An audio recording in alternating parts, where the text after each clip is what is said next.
Good morning, this is Vicki. And this is Jo. And we're the Two Natural Ladies. And we talk about the good news we all need and ways of getting the most out of life. We help people with practical, uplifting ways we can all make a difference. And we're striving for better, not perfect. And we love a good laugh. Please enjoy the show.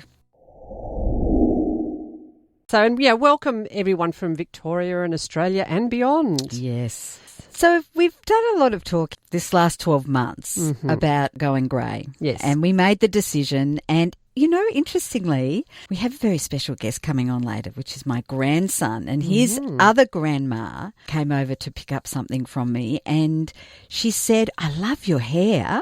And I said, "Oh, thanks." And we kept chatting. And then I made some comment about, "Oh, yeah, just look, Vicki and I have been talking about going grey on radio." And she said, "Is that your natural? I thought you'd done that. I thought you'd got it." Yes. I said, oh yeah. That's she very said, nice. Yes, it was. That was very exciting. So that I thought, okay, that's a good tick, another tick for either that or she's read How to Win Friends and Influence People. Well, that could be very likely.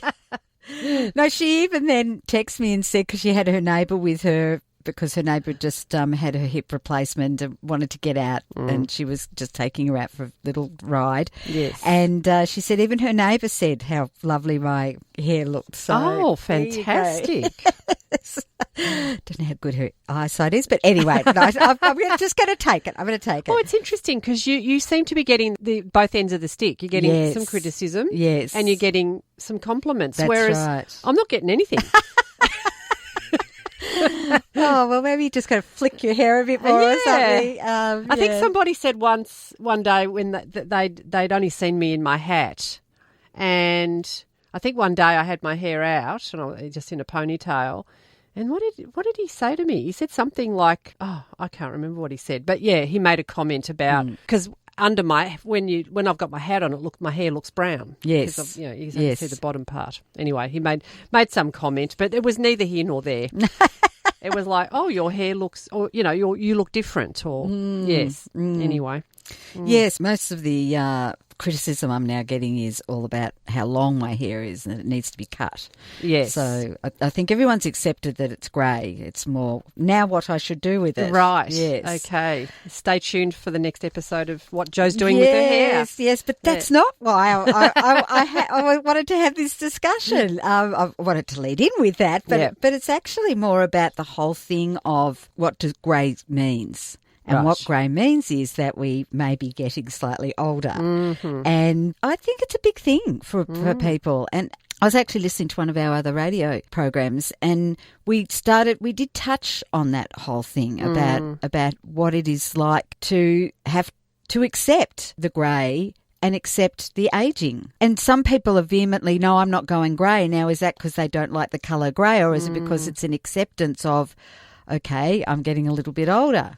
Oh, I think it's a lot of peer group pressure because actually if we just went grey, we'd find that we're all going grey a lot earlier. Yes.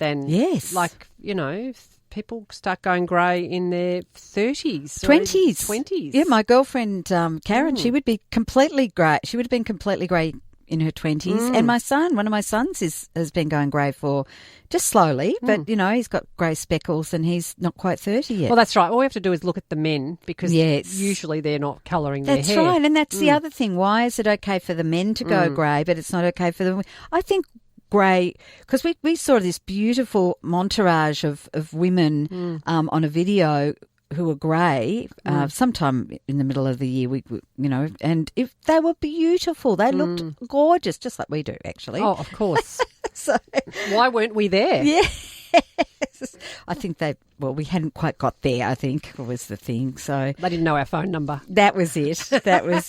But I do think you're right. If we just part of it wouldn't be such an obvious discussion and concern. But I guess the other thing was I was just thinking, even without the grey hair, just our almost fear of ageing. And I know it's one of the things that, because I've worked with some elderly people, including my parents, that they mention, oh, it's horrible getting old, it's terrible getting old, you know, and it's a conversation that that I wonder how can we make a difference. Yeah, and get through that conversation in a way where we're uplifting rather than... Yes, and if you're in the studio, you'd see Jo's hand gestures. Yes. Trying to go break through that conversation and find a way of being okay with it. I think one of the big ticks for getting older is gaining more wisdom. Yes. And more, I don't know, acceptance or understanding of the world. And yeah. And I think a bigger, again, you could see my hands, we see the world in more ways, you know, because we've seen so many different things. I can remember in my 20s I was like, this is the way it should be, you know, and very, very precise and we have our ways and that's it. And as we get older, I don't think it's that maybe we mellow, but it's more that we've seen so many different things from different avenues. Yeah, we've experienced, we've observed. Yes. Yeah. Anyway, I thought that was an interesting thing to discuss. Yes. Well, and it comes into how we treat our older people. Yes. And I think some cultures there's a huge amount of respect for the elders, and I think that would be lovely. And that comes into the generational living, and so the village living, all that sort of thing, that we benefit from each other's ages and stages. Yes, I think that's what's next for us is that we all need to move into some land, all have our own space, our own tiny house or bigger house or whatever, and all live on the same property.